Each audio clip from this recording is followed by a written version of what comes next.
Hey all, Matt Stockton here. Just wanted to share a workflow I use to learn with these LLM tools, and it involves helping me summarize a transcript of a podcast. So a few weeks back, I stumbled upon this interesting LLM Ops database by Alex Strick van Linschoten at ZenML.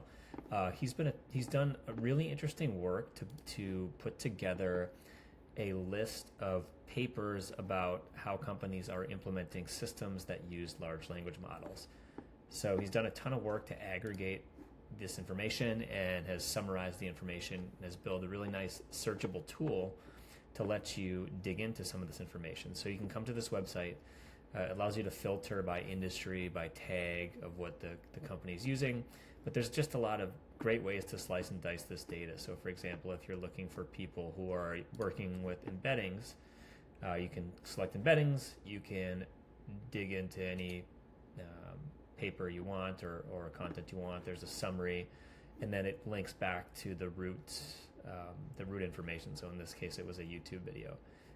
Really just a nice way to explore this information, and kudos to Alex for spending the time to put this all together. Very, very cool. So after seeing this, I came across a podcast with Alex on vanishing gradients, gave it a listen. It was a fantastic podcast. There was just a ton of practical advice on how one might use LLMs to build systems. And there was just a lot of information here that I wanted to remember. And what I've been doing for these types of things is, I generally listen to podcasts when I'm running, and I don't want to stop and take notes.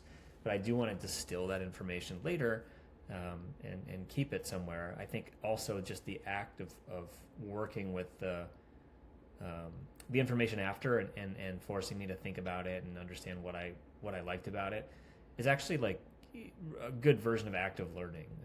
It helps me to internalize that content even further. So one thing I like to do is I like to come in and take the transcript of these podcasts and build a prompt to extract information from that podcast in ways that I see useful. And I don't have a single prompt that I use for podcasts, but I have kind of a general format or set of rules that I like to use. And I've kind of tweaked this a couple different times. But one interesting thing here is you get a lot of value if you're pretty specific on what you want. So just like any task you hand to a large language model, the more specific you can be and descriptive, usually you'll have a better outcome. So instead of saying, hey, summarize this and put it in priority order, tell it exactly what you mean. So here is a set of bullet points I put together for rules on how I wanted to summarize this transcript. I've used derivatives of this in the past, but I'm pretty specific about how I want the content to be summarized, like how long each piece of content should be. Including a quote from the podcast is something I generally like to do so I can reference the original source in line. And then I generally ask the model to prioritize the content, and it's useful to give the model a definition of what you think priority is in this context. That's always helpful. And another thing you can do, like I wrote some of this from scratch, but then you can actually ask the model for feedback on your prompt. So you can go to ChatGPT or Claude or whatnot and say, hey, what would you improve about this prompt? And it'll give you ideas for making it better. So what I'll generally do is I'll take this and I'll go to the podcast website and I will grab the transcript, copy that in. Actually, and then I've been using O1 Pro because I have access to it, and it's pretty neat tool, and I'm trying to test what it's capable of, how it compares to other models. So I'm going to use that. So usually I come in here,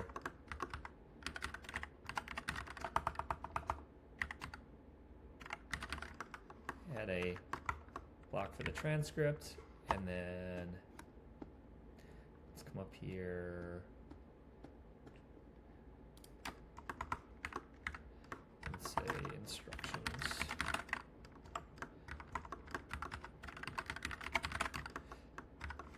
And why am I formatting this in XML? Well, there's some evidence that these models do better with structured prompts, and so I generally try to embed different sections in an XML block like this. It's I haven't dug into the quantitative info behind what's better or worse, or to use Markdown or whatnot. But generally, I've been following this when I've been prompting. So let's take this podcast summarization prompt and let's put it in here.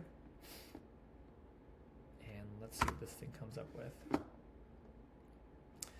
And this is O1 Pro. So as some of you may know, O1 Pro relies heavily on inference time compute.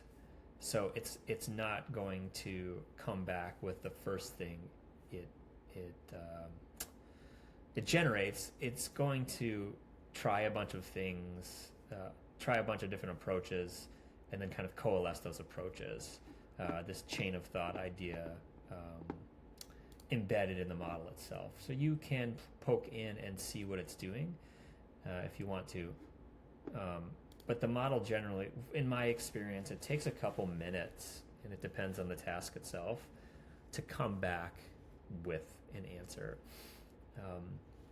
So back to the podcast, one thing that I really liked about this specific podcast is, one, it did have a handful of very practical pieces of advice.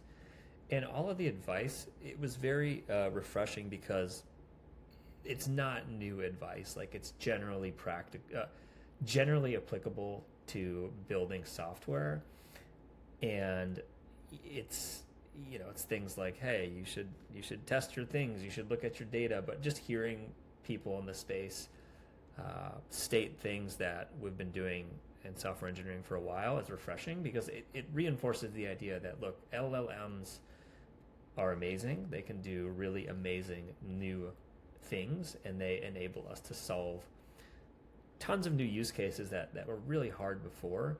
But they are just a tool in our toolbox, and we have to use the tools the right way and integrate them with other tools in a robust, simple way.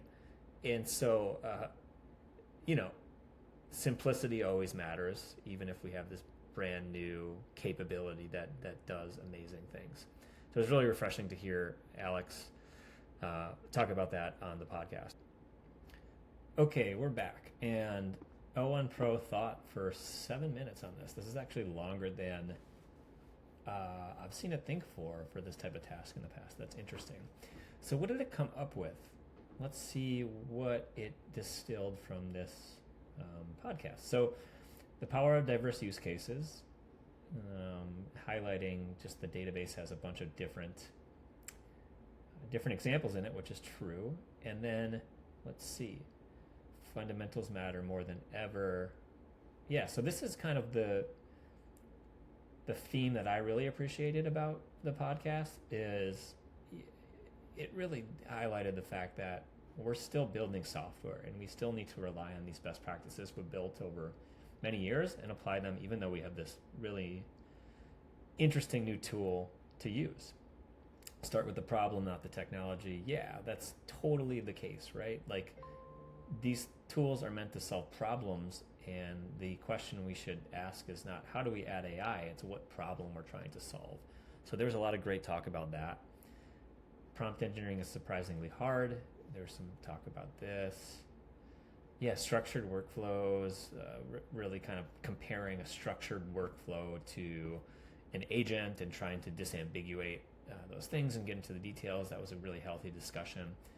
Observability was talked about a ton, just being able to see what your system's doing and building the right scaffolding to do that. So yeah, this is pretty good. And again, I love to take things that I've learned and try to compress them or distill them down into things I can look at later, which is why I like to use LLMs to summarize podcasts. And even, the act of even trying to summarize it and trying to build out the right prompt and then reading the summary and maybe even tweaking the prompt if it doesn't come back the way I wanted to do it, I think helps me internalize some of this knowledge. So I really like this workflow and this use case for using large language models. So that's what I got for today. Hope that you got some value out of spinning through this. And again, shout out to Alex and Vanishing Gradients for having him on and going through some really, really great content and sharing it. I definitely got some value out of it, and hopefully y'all got some value out of me talking through this workflow.